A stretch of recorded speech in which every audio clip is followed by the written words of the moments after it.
I'm going to spin this around because my feline, she is just jumped up on the windowsill and decided she wants to come inside. That's the kitten for you. And as you can see, my little bulldog buddy, Renly, is with me. And as you can see, I've got all my bits and pieces on the bed, live from the bedroom here. Good morning. So good morning to you all. I hope you're having a fantastic Sunday. Good morning, good morning. It is, a really grey old day here today in the Bay. I have to say it does reflect my mood a little bit. It was, I don't know what it is. I don't know why. I think it's because it's sort of, we're sort of heading into 2 weeks, aren't we? And it's sort of, I'm definitely at the, okay, I've had enough of this stage. I'd hate to think what it's like for you in Auckland and Northland, knowing that you've got that much longer. But that's all right. We're here now, and the best thing is we've got knitting. So I thought today I'd show you how my work in progress was going with my Nanook sweater, which I've cast on in the Kelly & Co. Gone and popped the poncho and showed you to one side. So I've sort of gone from just one project to 3 active works in progress, all of a very sudden. So that's cool. If you've got questions for me this morning or anything you want to know, fire it off into chat. I'd love to see that. If you're joining us for the first time, make sure if you're joining us on Facebook, like us over on Facebook, the Skeinz Facebook page, and join the Skeinz Speakeasy. The link for that is in the what do they call that? The show notes, I guess, the line of the show. And you can join up for that. And if you're on YouTube, make sure you subscribe to YouTube. In fact, even if you're a Facebooker, make sure you subscribe to YouTube. So you've got all of that going on there as well. And I've been playing around. Look, I've managed to put the logo up in the corner of the screen. I tell you what, it's all on. She who is technology challenged has managed to do a few little fun things, which is kind of cool. What else? So I'm going to show you some stuff from the sale. I'm going to show you where we're going with Kelly & Co. I'm going to get distracted by the kitten who is sitting there eyeballing me, wanting to come inside. Oh, there we go. And the dog has just moved down on top of my knitting. Don't you love it when these animals want to be close? Right, so I am going to show you what I am working on first of all. So the fabulous Kelly & Co. And we're going to talk about some ideas for this. This is our wonderful authentic Donegal tweed, which we had made for us by the wonderful team in Donegal in Kilcare in Ireland, and they have made this especially for us, and we absolutely adore it. And oh gosh, my sample skeins are getting... There we go. This one's called Sheridan. So this was the very first colour we sent. So I'm very partial to it. So I have decided to cast on. I am using this one here, which is called Remor. I've gone with one of the neutrals and I love it. It's just got this beautiful fleck. It's a mixture between, it is actually, someone asked me the other day, is it a brown tone neutral or a grey tone neutral? It is both. So that's why I love it so much. It has both grey and brown natural tones in here there, which is part of the reason why we chose it, because it straddles both sides of the fence. And we also chose it because of the very distinctive neps or flecky bits of tweed in there, the neps. So that's why I chose this. Well, we chose it because it was quite flecky. Some of the tweeds that we have are not so much. So Swilly would be a really great example of that. Swilly has actually, in fact, very little in the way of neps, but it's very, very subtle. But that's the beautiful thing about it. I mean, this being a cream, it's designed to be quite neutral. It's designed to either be a statement on its own and something amazing and let the stitches do the talking, or it's there as a pop piece. So you don't want to have too much distracting away from its contrast in its nature.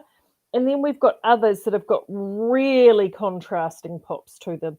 And these two here would be really good examples of those, which is the Firefly and the Turquoise. And as you can see, the nep, particularly on that Peacock, and the Firefly, they're both the same, very pronounced. And so you can see a lot of them. So we've really gone and done quite a...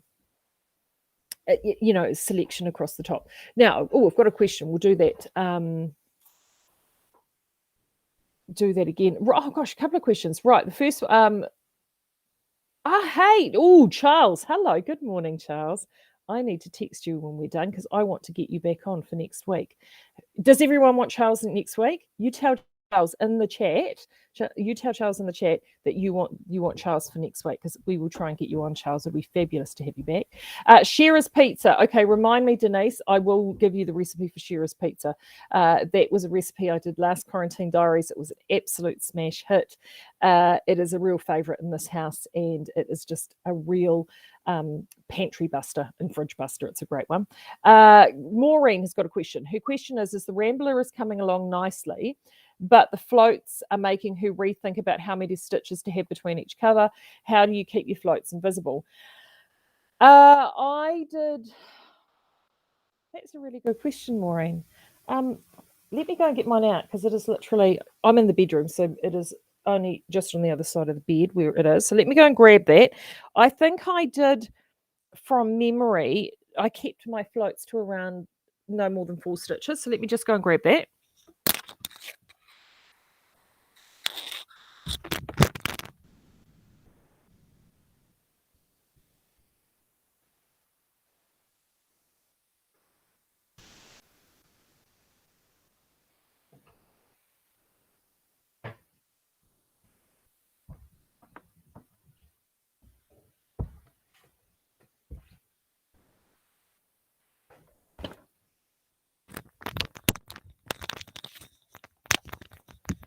Alrighty. So this is the Rambler, which I did last lockdown by Marcella Chang, and it's a free pattern on Reverie. And she published this for Manos de Uruguay yarns. I did mine in Southlander, Southland Charcoal, Little Bandit and Deering, and the colour through the middle is Noro, Silk Garden. Right.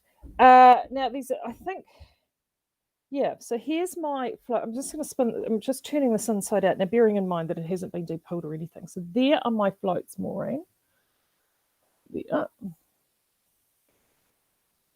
Now, I'm wondering,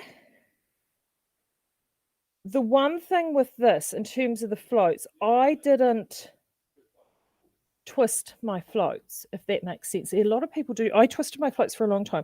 Rambler was the first time that I didn't. Rambler was the first time that I ran my floats, whatever the prominent yarn was, as I held at the top or my dominant hand in my right hand, and then the less dominant yarn was below, worked below as I went along. And that I found allowed me to keep my floats pretty even, and I could actually float all the way across. I did float all the way across that widest part of the triangle of the diamond in me, which is actually 5 stitches. Now I think if you try that and do that, and the biggest thing is your tensioning. So I mean, as you can see, I've kept my tensioning fairly even. You do need to have a little bit of give in there. As Ethan, if you were watching the other day, Ethan was talking about this with steeking. Once you block it, there is actually a relaxation there. So that's always why you've got to have a little bit of give in those floats. If you're seeing it as potentially because the floats are a wee bit too tight, you might just need to sort of relax those a little bit. But that might also help. Just see how you're carrying your yarn, and so whatever the dominant color is. So if you're the dominant color that you're knitting with, hold that above whatever the less dominant color is, and then do your work across that way. And I think you might find that these will just sit for you a lot better. And also too, as long as those floats aren't too tight, things do actually settle down with the block, because they can kind of look a little bit puckery before they're blocked at the front, and you think, why are they doing that? But they do need to be blocked. So as long as there's enough given the system and those floats at the back, you should be okay. So I hope that answers that question for you. All right, good as gold.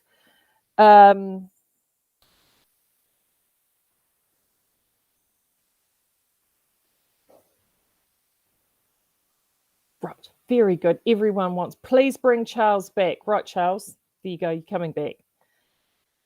New Zealand has spoken. We are going to get you back. The rough question. Okay, so that was the question there. Okay, so I was trying to figure out your question, Vicky. You're saying it looks deceiving. It looks quite rough. Right, you're talking about the Kelly & Co. It is actually made out of merino. Now, I'm glad you actually brought that up, and I'm going to tell you why it looks rough, because I have also got some yarn here, and in fact, I'll show it with this one. And where is my Arthonia? Where is my Arthonia? Oh, it's behind me. Here we go. I'm going to do it with this one here.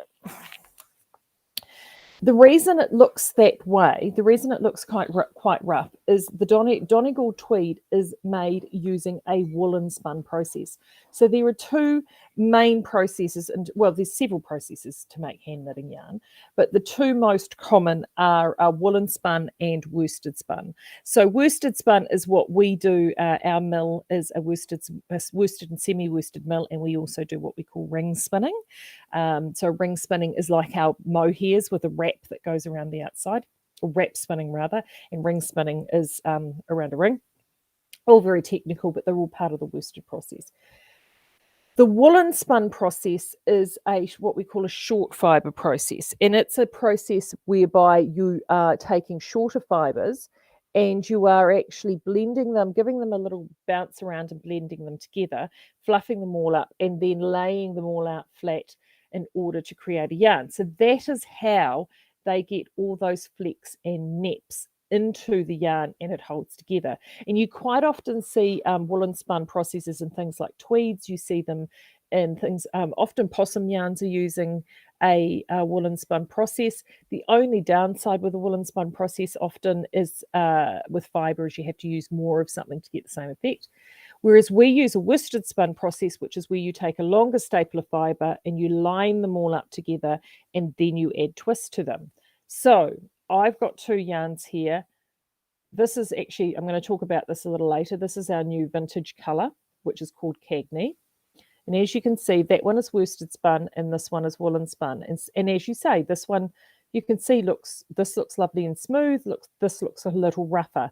Doesn't translate out into the handle though. The reason for that is there is a lot of air that's trapped into between the short fibres, which is why you get a loftiness with woolen spun yarns. So you will look at a meterage on a woolen spun yarn and you'll see, like for example, this one's 190 metres or 95 metre equivalent to a 50-gram ball, but it is an Aran weight. So we're a good sort of 10-ply Aran weight. So you can knit this comfortably 18 to 20 stitch tension, and it is giving you excellent cover factor, whereas a worsted spun yarn, to get exactly the same colour factor on that exact same tension, you are looking at, and I can tell you because I in fact let's do like for like, 82 metres. So you are, and it's because of the loft, the air that's trapped in those short fibres. I can tell you this is a merino. I mean, this is different because this is smooth. This is just standard wool. This is definitely to handle softer than our vintage because this is a merino. The other beautiful thing about using a merino like this, so you're not going to get the smoothness as you would in a super wash merino. Don't think that this is going to feel like a superwash. It's not. A superwash merino has had all the texture of that fibre stripped away. Those scales have literally been stripped.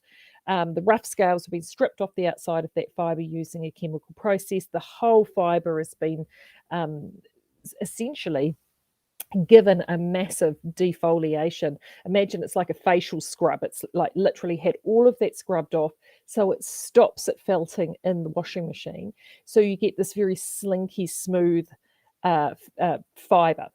And it actually, I mean, some people love it. I mean, I'm using this superwash treated merino in my poncho at the moment. It gives you this incredibly smooth, soft fabric, which is fantastic. And some people really love that. You can throw it in the washing machine. It's great. But it also takes away a lot of the character of the fibre and the character of the wool. And this is the one thing that a woolen spun yarn will have in spades every day of the week, is a lot of character. Traditional Donegals are made using Irish strong wool. They're actually much stronger and rougher than this, whereas that's why we've gone with the Donegal Soft, the merino version, because we wanted to have the ability to give you something that is very comfortable and lovely to wear against the skin. And it is, you could quite happily wear this in a shawl or anything and it not bother you. And like the loftiness on this is quite incredible. And this is the 10-ply version. So these are both spun essentially to the same count. This is worsted spun, this is woolen spun, but the difference being is this is more dense because those fibers are longer. They're twisted together and to produce a smooth yarn. So those are the differences. And this will look smoother. So how does that play out in the actual reality of stitch definition? So you will get very crisp stitch definition with a worsted spun yarn. You just will. However, this is where I'm at. I'm halfway through a row. I'm so sorry about that. But I'm still getting, and of course this is not blocked out, but as you can see with that ribbed, you are still getting really good stitch definition with this. So let me just work this row along a little bit further for you. And then I can show you the transition between the garter stitch section and the stocking stitch section. And that will give you a really good idea of where this is at. I'm loving this. I haven't actually knitted, being quite voracious about a pattern for ages. Don't get me wrong, I was loving doing the shoji, but I was just plodding. Whereas with this, I am rocketing along. I absolutely love it. And all I want to do is pick up and knit. And I haven't had that feeling for ages. I just adore it. So there is the transition. Oh, where is it? There it is. Oh, gosh. Let's try that. There we go. There's the stocking. You can see the stocking stitch there. Where's our transition between our... Go back that way, Marie. There we go. As you can see, when I move the needle out of the way, see, nice crisp transition between garter and stocking stitch. And that is, it feels great. Looks great. The stocking stitch looks fabulous. You can see the tweediness. You can actually see my increases there. So what I am knitting, just for those who haven't caught up, is I am knitting this. I dived into Deep Library, something that I've had in my library for more than 10 years, is this one here, Nanook by Heidi Kiddermeyer. I bought it in a bundle when I knitted another pattern of hers called Climb Every Mountain, and it was just cheaper to get. It was just made much more sense to buy a bundle of 3, and this was one of the 3 patterns that I bought and hadn't got round to knitting it. So as you can see, I finished the collar. So the collar, and to be honest, this is the most difficult part of the entire knit, and it's not that difficult, is the collar. That I breezed through that collar in less than 2 days. It was just great, and it was so, because it's just done in 3 10-row sections, it was just like, oh, get to the next part. It was just so much fun. Loved it. I'm now on to the massive increase section at the yoke. She does all her increasing at the back. The front remains the same. The one thing I will say, and I mentioned this yesterday with Ethan, she does her pattern editing in a grading system, which, to be honest, I'm not fond. I'm not fond. I mean, it's very... If you love tables, it's great because it doesn't, from a written perspective, doesn't use up a lot of space. But I'm forever, now that I'm sort of in the swing of it, you sort of having to refer back to the table to see what number of stitches that you need to be working. She also used raised increases for this, and she has a really good explanation on how to do the raised increases. So then that way you can actually see the increases in the pattern. I think there is a photograph of that. And the yarn that she used in this was a really lovely, actually worsted spun. They've got an image of the increases. No, they haven't. A really lovely worsted spun yarn. So it was, the yarn that she used is something actually very much like this Mahana. So it's something that's smooth, and actually, in fact, if you wanted to do that, that's a good match. This beautiful smooth yarn. And the raised increases kind of make sense because then you get this really lovely feature of the increases in your knitting, and it actually turns it into something that radiates out coming from the fans at the top. Personally, because of the nature of the Kelly & Co tweed, I just knew that those raised increases would kind of be lost because of the nep and all the rest of it. So she did say in the pattern that, do feel to use traditional increases, so a make one right, make one left, which is what I've chosen to do. So that is the increase where you lift the bar between the two pieces of knitting, and depending on the direction you want, you either lift it from the back to the front or the front to the back and knit into it accordingly. And I'm kind of glad that I did that, because the first couple of rows, trying to figure out where you're supposed to be, I definitely know that the increases didn't line up, but you can't really see it because of the nature of the tweed and how that knits up. So the one thing, I'm into the swing of it now, so I'm good now, and I know where I'm going, and I'm reading my knitting a bit better now that I've got those first few rows established, so I can have the roadmap of what I should be doing without having to check back. The one thing I am making sure is I'm checking back and making sure that the number of stitches in the back at the end of each sequence is correct. So as long as I've increased by the right number of stitches, if I haven't exactly done that increase lining up wherever it is, I'm not going to worry about it, because honestly, in the fabric, with all the tweed and the nep and everything going on and using that traditional increase, you just can't see it. So I'm not going to sweat the small stuff, as they say. So that's where I'm at with it. I really am chugging along. She's got a series of, so I've done 3 rows of increasing. There is 11 all told. So I'm about a third of the way, quarter of the way through of my increasing. And I mean, I've just started that increasing this morning. I literally did that while I was watching a bit of telly, in bed, having me coffee before I came to you. And then I'll be on to body separation. So that's not going to take long at all.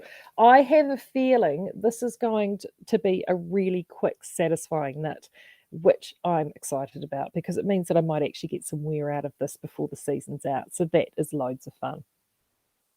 So I hope that answers your question, Vicky.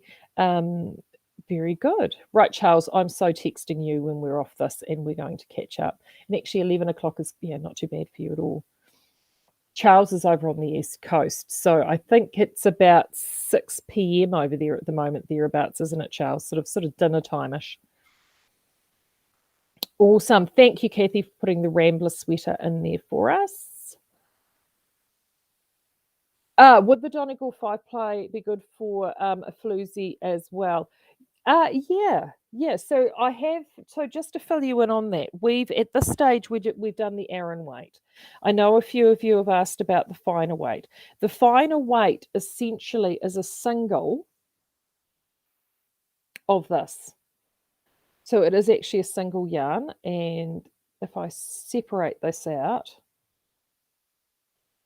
for you, I can show you what that looks like. So it's that, essentially it's that thickness there.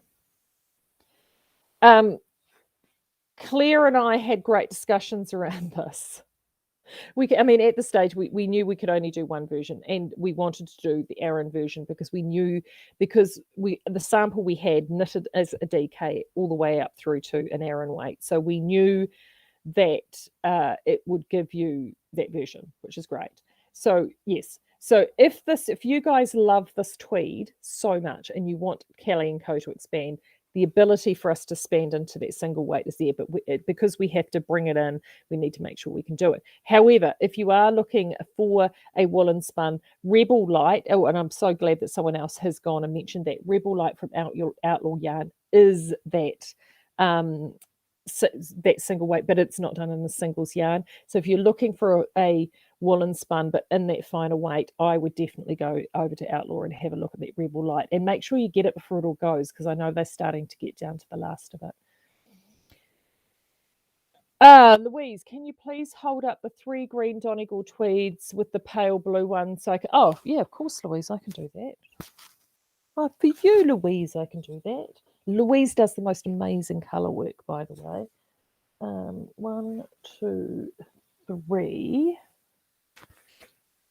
Now, the only thing I'll say about the dark green one, though, Louise, is that I think it may be already sold out. I think.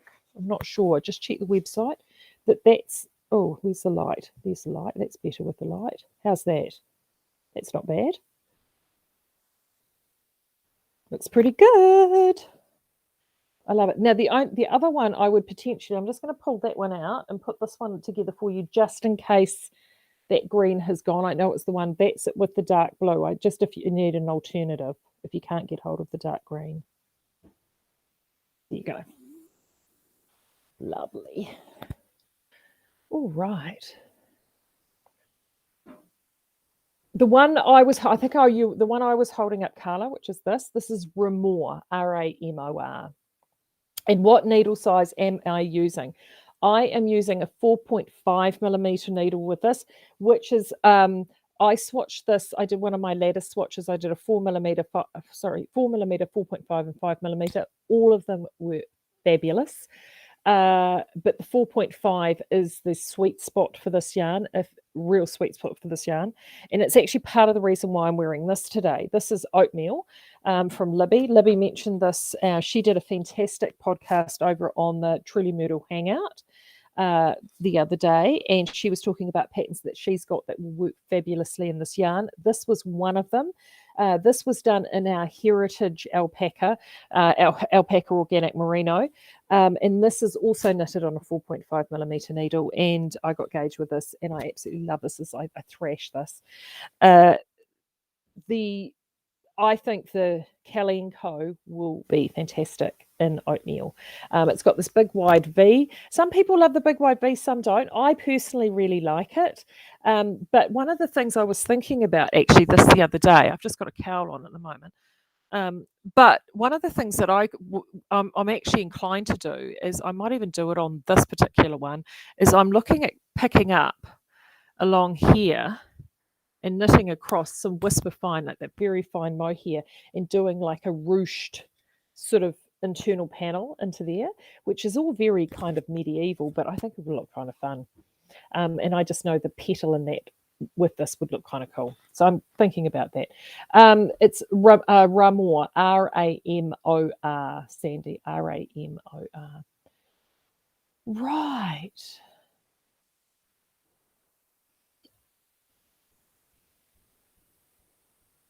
Carla, you thought the Ramor was the darker grey one. No, the darker grey one is called McKenna. That's the darker one there. McKenna. And I know that one is all sold out. So we've got more of that coming. And Swilly is the cream. Yeah, Jeanette saying you love Heidi's tables. Yeah, I do and I don't. Like I actually, yeah, I do and I don't. It's a funny old thing, isn't it? But it's in saying that though, it didn't take me too long to actually sort of get into the swing of it. And it's like anything. I think it's like there is, if you're very pattern minded, I think the tables are great. And for me, yeah, they drive me mad. Would Rachel's asking, would a posset merino mix work well for the pattern? If you're talking about, hey Rachel, how are you? If you're talking about the Nanook, then yeah, definitely, because the possum would give a really, really lovely bloom. And also too, there's essentially only that scalloping at the front, so that's actually quite subtle. So you'll get a lovely bloom across that, and it's also sort of a wrap style cardigan. So it's one that you could wear out open if it's quite warm, and then one that you could sort of pull across and do up at the top if it's quite cool. So yeah, I think definitely that would be the case. Could I hold up Swilly and Arthonia? Yeah, sure. So Swilly, oopsie daisies. Let me just put my knitting back down on the floor. Arthonia is Swilly and Arthonia is there. So that's Swilly and there we go. That's better light angle there, isn't it? That's Swilly and Arthonia. So they would work quite well together. I think there's enough contrast. There's subtle contrast, but enough contrast. Lovely. Right, 7:30. Okay, that's perfect, Charles. Excellent. So we can make sure that we can catch you just after, either just before or after you've had your dinner. Right, I'll text you, Charles. We'll get you on this week. That would be so much fun. Oh, very good. Hello. I've got Janice saying hello. She's over on YouTube. Hello, Janice. So good to see you again. Yes, we did talk about that, didn't we? I met you at Woolfeast and it was so much fun. It was honestly a real trip down memory lane with all the people that we knew from Gisborne. It was awesome. Okay, morning, Muriel. How are you? Thinking of doing something with a mohair. I want to put it with a 4-ply. What sort of pattern? An 8-ply. I am doing, yeah. So the shoji, which I don't have to hand, it's sitting in the other room. But the shoji is done using the Whisper Fine mohair and the Cozy 4-ply, and I am knitting it in a DK pattern using a 4mm needle. So that is giving me a really beautiful, dense, beautiful, gorgeous, dense fabric. But I also can tell you that I spoke to Patrice Guys this week, and if you go back, because she was on Wednesday, go back and have just a quick look at what she was wearing, and she was wearing, I think, a ranunculus done, and that's knitted in a more looser gauge, I think about a 16 stitch tension gauge, and she did it using exactly the same two yarns, Cozy and Whisper Fine, in the green, and it was absolutely glorious. So you've actually got a little bit of latitude. If you want quite a firm, dense fabric, then you can start. I think you would start with a DK based pattern, and you could go all the way up to patterns knitted to, I think, around a 16 stitch tension. But this is the thing, because you are double stranding and you are using a 4-ply with that Whisper Fine together, they do create a little bit of extra strength there, funnily enough. So when you use a single strand of something and you colour outside the lines and you actually push the boundaries of gauge to create a gauzier sort of fabric, which is quite common amongst a lot of current designers, the downside, you get this lovely gauzy fabric. The upsides are you don't need to use a lot of yarn. That's upside one. Upside two is it's often lighter to wear and it's fast to knit. So those are the three things that are really positive about that. The downside of doing that is it means that you do have to, the garment does become a little bit more delicate. So you have to look after it more. So it's a little bit more difficult to get and maintain gauge. You need to make sure that you don't overstretch it or alter its shape when blocking. It is more prone to catching and snagging, which means that you can pull, the stitches will pull really easily if you need to get them put back into place and what you need to do. It also more prone to pilling. So as long as you have a really good relationship with your depiller, you should be fine. So those are the things you need to be aware of.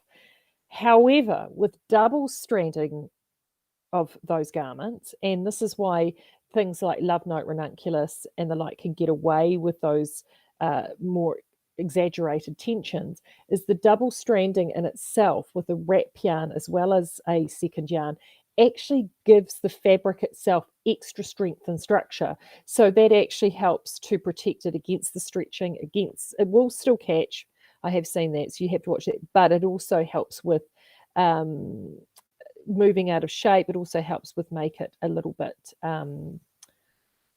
stronger. So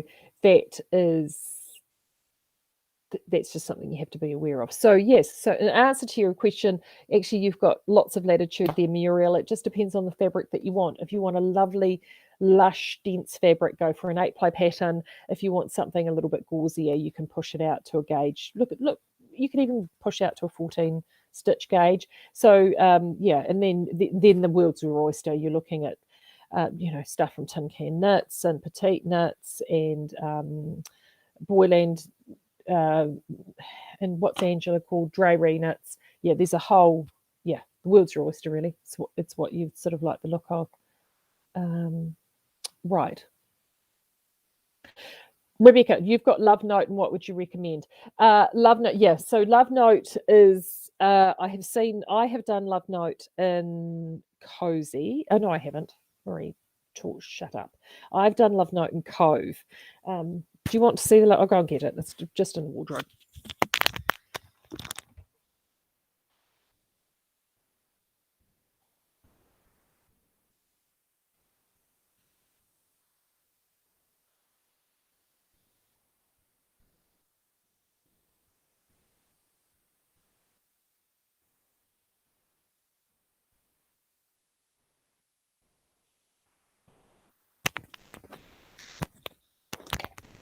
trying to be super careful. I nearly tripped over my knitting yesterday. Nearly went through the wall. Right, love note. This is mine. I did mine. So I knit this to pattern. They suggest in the pattern, if you're not double stranding, you can use it, do it using a DK yarn. So I thought I would do that. We just had Cove come in. I was itching to knit something in Cove. So this is mine here. So that is knit, as you can see, it desperately needs depilling. So this is knit using Cove DK, which is now available. So it's now back, and this is Spanish Bay. I love it, and I thrash it. I really do, and I'm going to knit another one of these.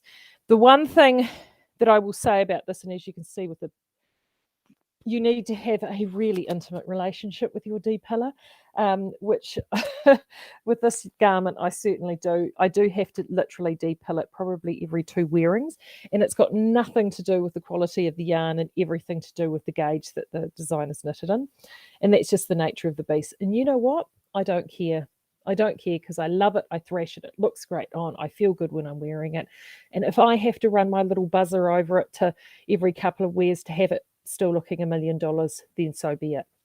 I wouldn't use a superwash DK though. I would definitely use a DK that's got a little bit more in bloom. Interestingly enough, you could definitely use this in it for sure as a single yarn based in there. I mean, the gauge is pushing it out. So the only thing that you will need to watch for is that you're not somebody, I wouldn't be wearing it out where you're going to be like, if you're on the farm, I wouldn't make a love note and go and wear this out in the farm and do a day's work where you could get it caught or on the like, because a woolen spun yarn isn't quite as strong as a worsted spun yarn, so you could actually tear it. So that was the only thing I would say that, but this would look good in that. However, I have seen a number of these love notes now knitted in a combination of our Whisper Fine and Cozy Full Ply and or Whisper Fine, Pearl Luster, Sock Petition. In fact, we did a gorgeous Whisper Fine Sock Petition Yume in store. So any of those sort of combinations would work really well. Both Whisper Fine and Sock Petition are actually going to be on sale coming up. And I think I've got to put the whispers in there, are going to be on sale coming up in our sale this week. So I hope that helps with that. Is the new colour of the Mahana up on the website yet? In the full play, Denise, no, not yet. That's I decided to try and keep the amount of work over the weekend to a minimum. So I usually work a full day on a Monday, which I'm sort of trying to stick to even in lockdown. So I am keeping my sort of work over the weekend pretty much just to this, and then I will, yes, so that's on my list for tomorrow. So that should be all up tomorrow. And I will be using the photographs for the DK from the full play and posting those over. So whilst the yarn itself will look slightly different, I'm doing that deliberately because the colours are identical, and Steph has already done these beautiful colour matched photographs. So it makes sense for me to actually use the professional photographs. And then when we get out of lockdown, in fact, we'll be able to send everything up to Steph this coming week. So hopefully by sort of depending on Steph's schedule, we will hopefully have a lot of the professional photographs back down sort of from towards the end of next week. Right. Well, you guys have got so many good questions this morning. This is awesome. Thank you so much. Oh, here we go. Charles has put in a great suggestion. He's saying, check out Floatini. It uses a fingering weight with a mohair held separately. It's loads of fun. That sounds like lots of fun, Charles. And you know what? I happen to have sitting up here the Ravelry. So let's have a little look.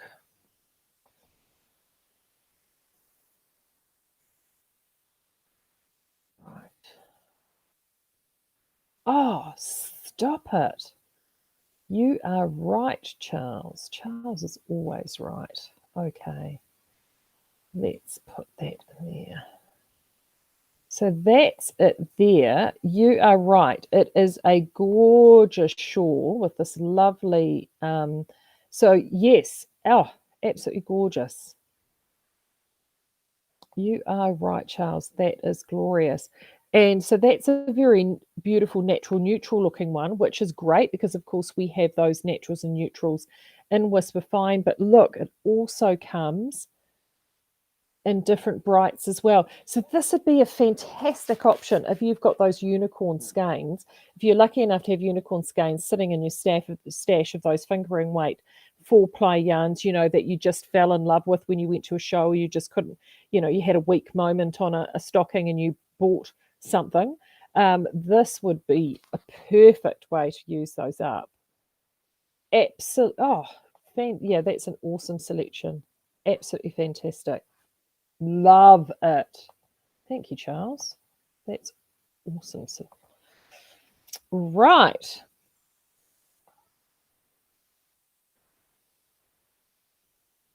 Okay. Amanda is asking, is it okay to use Kelly & Co. and Colorwork, or will it be too weak or get lost? The answer to that is no, you can absolutely use this in Colorwork. In fact, there is a wonderful pattern that I found, and now I'm going to forget the name of it, but it was who did it? Brain Engage. I think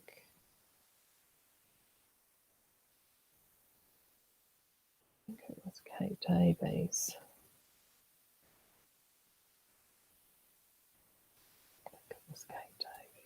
Have a look.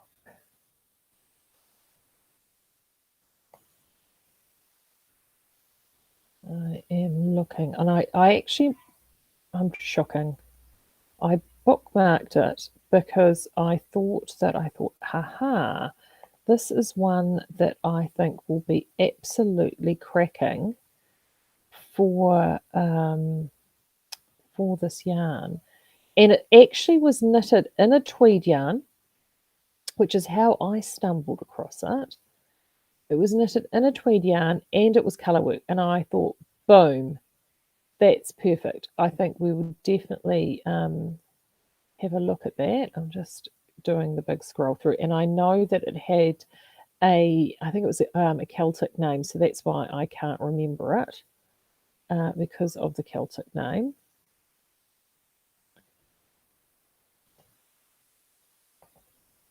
Knowing my luck, it'll be on the very last page. Let me see if I can find. I'll give you one more page because it looked. Oh, I know where I'm going to find it. I actually saved a copy of it in my. There we go. BABLE. It's definitely Kate Davies. Not as fast as Kathy. Kathy's really good at this. Oh, it will be on the last page.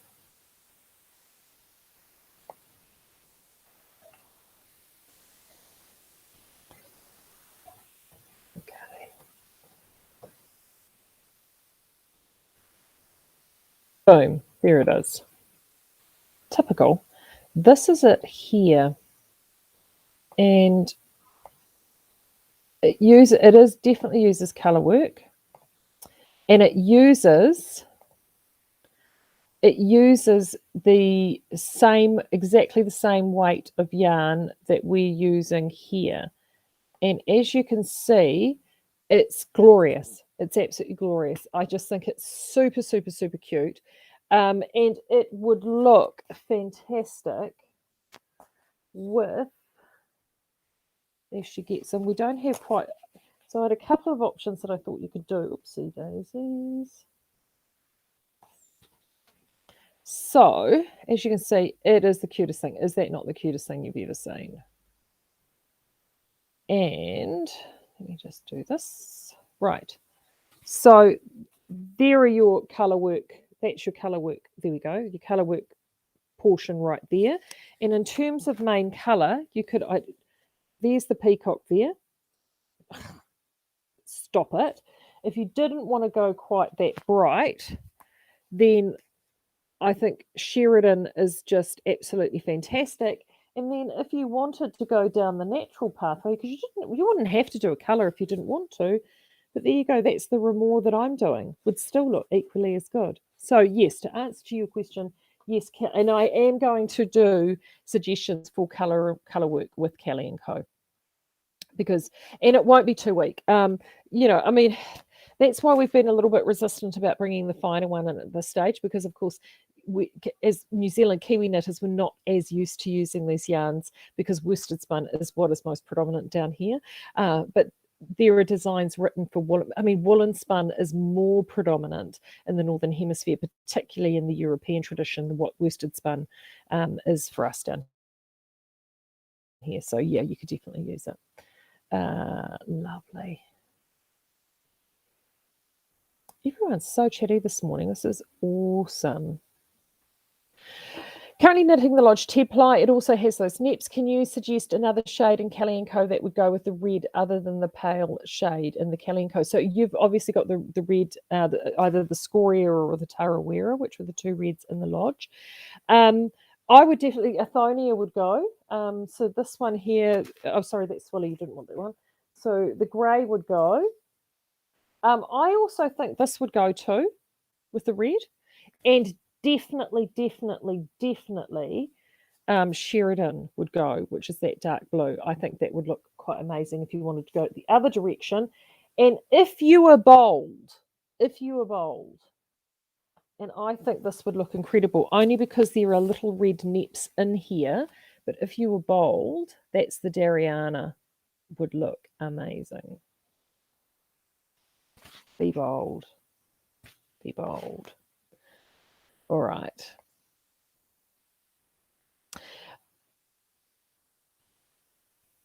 Right, Susan, you just wanted to see the turquoise one. Yes, so that's Peacock. That's it there. That's okay. Very good.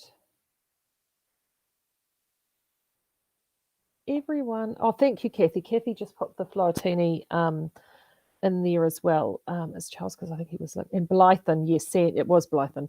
Of course, and I'm no good with the Macrons, so it took me a while to find it. That's right. I found it now. It's all very good. Lovely.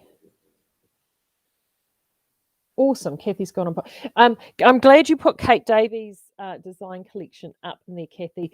She's one that I've been actually going to and looking towards for designs that will go really well with Calico. She's got a lot of them. She's used to using Shetland yarns and yarns from that part of the world.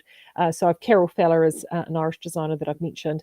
Definitely Kate Davies designs. She's got some gorgeous stuff that she's been doing up there. I've also been looking at Isabel Kramer.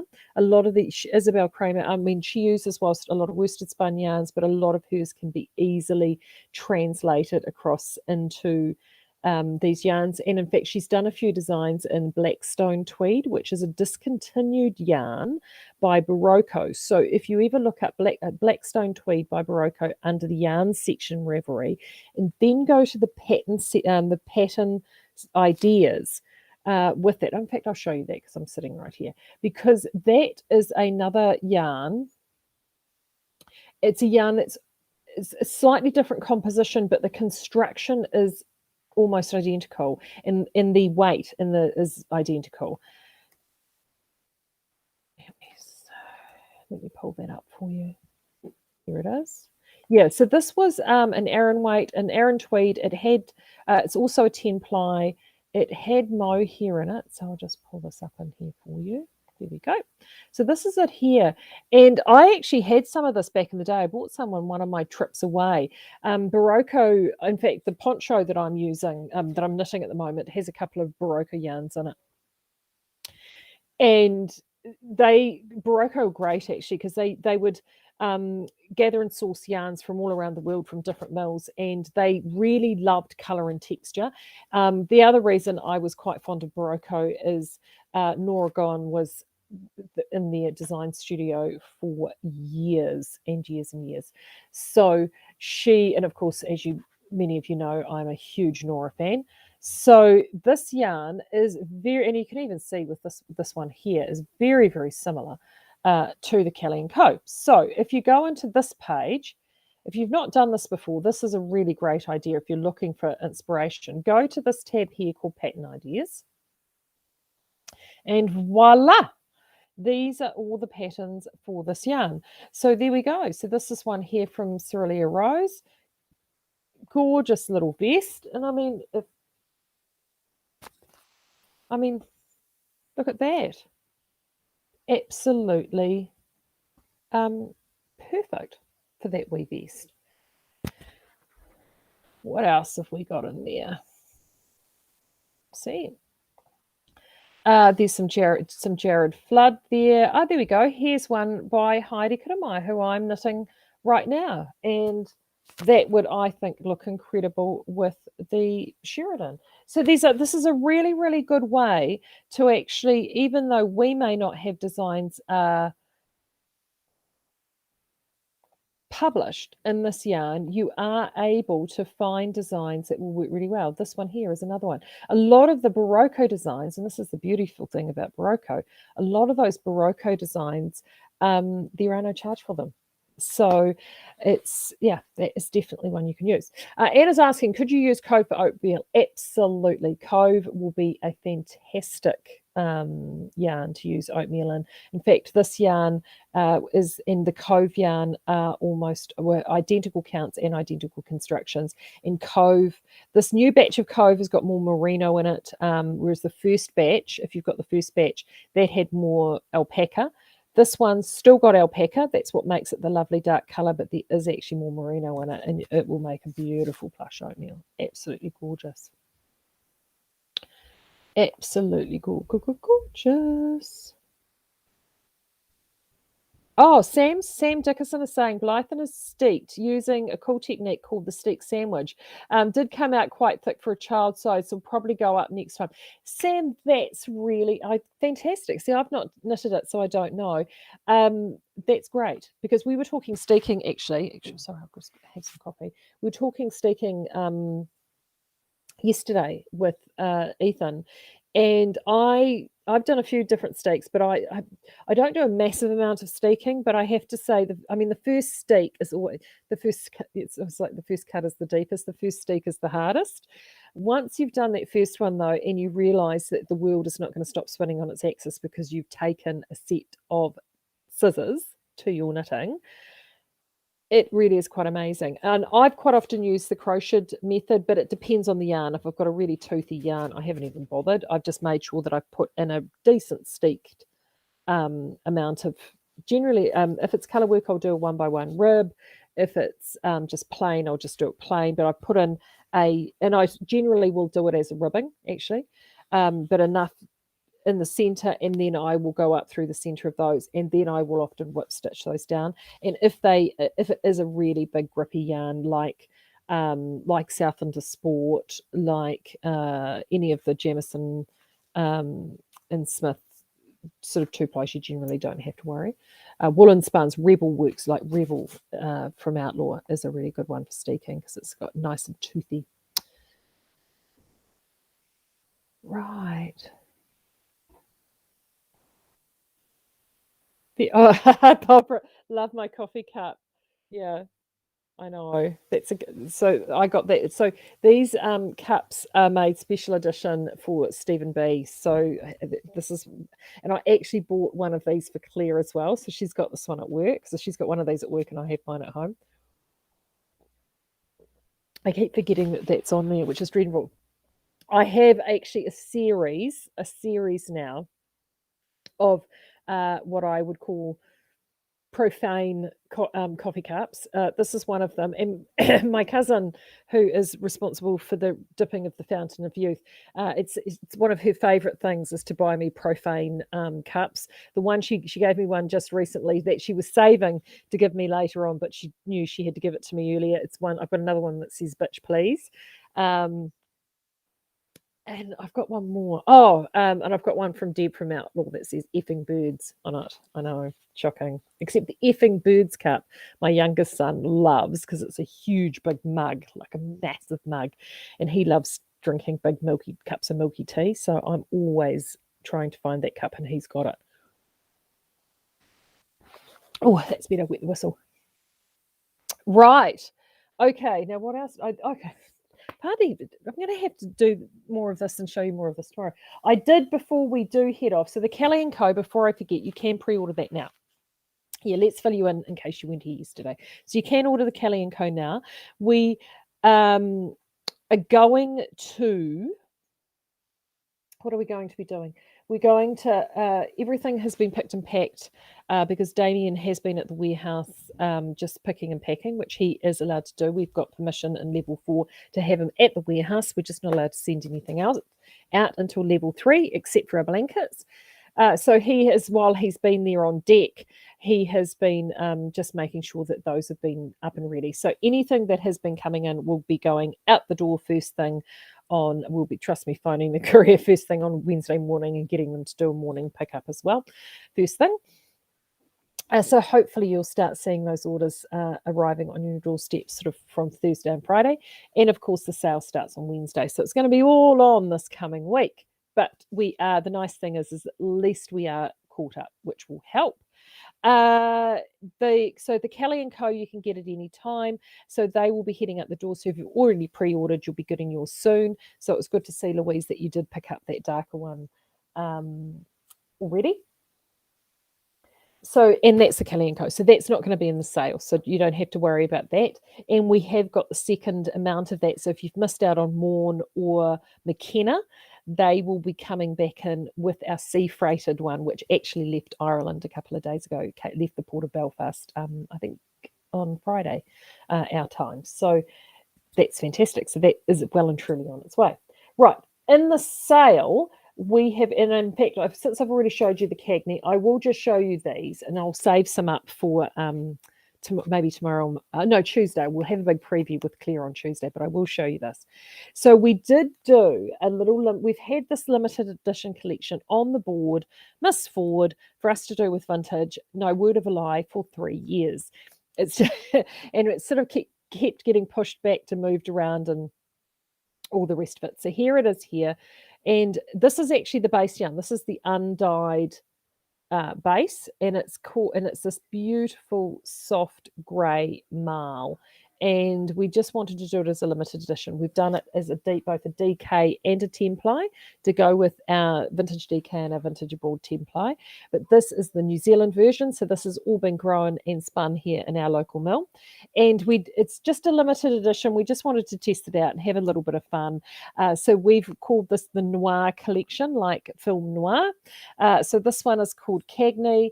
This one is called, this is a really dark purple. Let's see if I can get it to the light so it shows it better.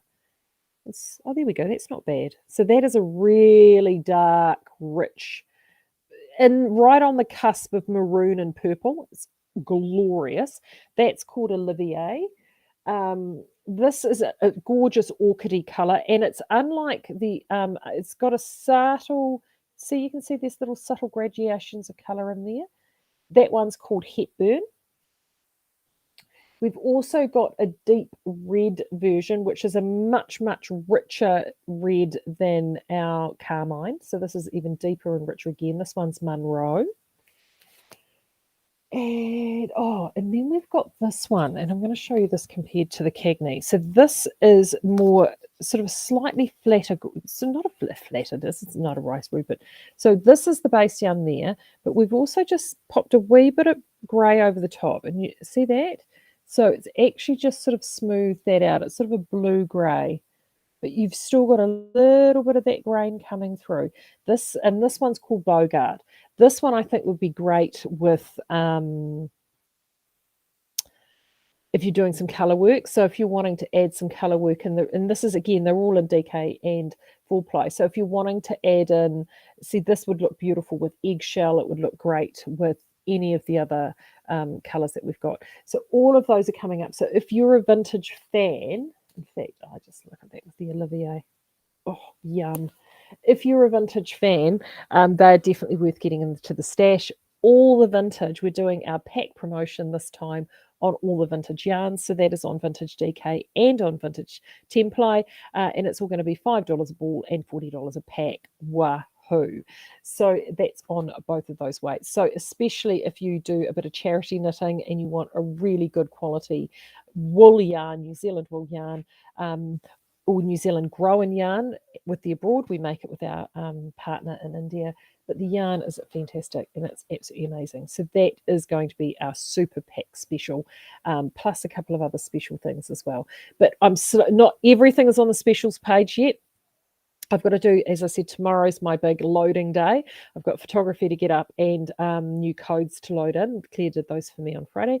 So we will be getting all of those in and up. Plus, once we get back to work on Wednesday, I'll still be from here, but Claire will be in running the warehouse on Wednesday, and she'll be able to see what is at the mill still to come over. And we do know that there is some yarn literally sitting and balling when they had to down tools on Tuesday fortnight ago, that they will probably get through and to us before the sale ends. Sale starts Wednesday, runs to Wednesday, so 8 days of yarny goodness for you all. Right, and on that note, look, midday, I thought to myself, I said to my husband, oh, it's just me today. I'll be done in half an hour. Tomorrow, it looks like I'm going to have Cheryl Ferry, the Waiheke Fairy herself, join me, which will be fabulous. If you don't know Cher, she does a great video podcast, which I adore, from her tiny house in Waiheke, and she works for New Zealand Fabrics and Yarns. So you can, and she is so much fun. I adore her. She was one of my tutors last time and this time for Knit August Nights, and I'm itching to catch up with Cher because she not only knits, she spins, she weaves, she sews. She is just exceptionally crafty in an absolute wonderful way. So I can't wait to have her here tomorrow. And just quickly, pizza, Denise. Yes, all right. Well done, Denise. Firstly, I'm just going to ask that person that asked about vintage for baby blankets. Perfect for baby blankets. I have done seriously dozens of baby blankets in vintage. Love it. Absolutely perfect. And yes, Sandy's saying the mystery knits before the sale. Yes, do get onto that. Right, Shearer's pizza. Easiest thing in the world to do. You are going to make a scone base. So whatever your favourite scone recipe is to make your plain scone base, fill your boots and do that. If you are super lazy like me, I have been known to keep on site packets of the Edmonds scone mix, if I'm being truly honest. But whatever your favourite scone base is, that's what you can do. And if you're being really lazy, you can even just do it with self-raising flour and soda water.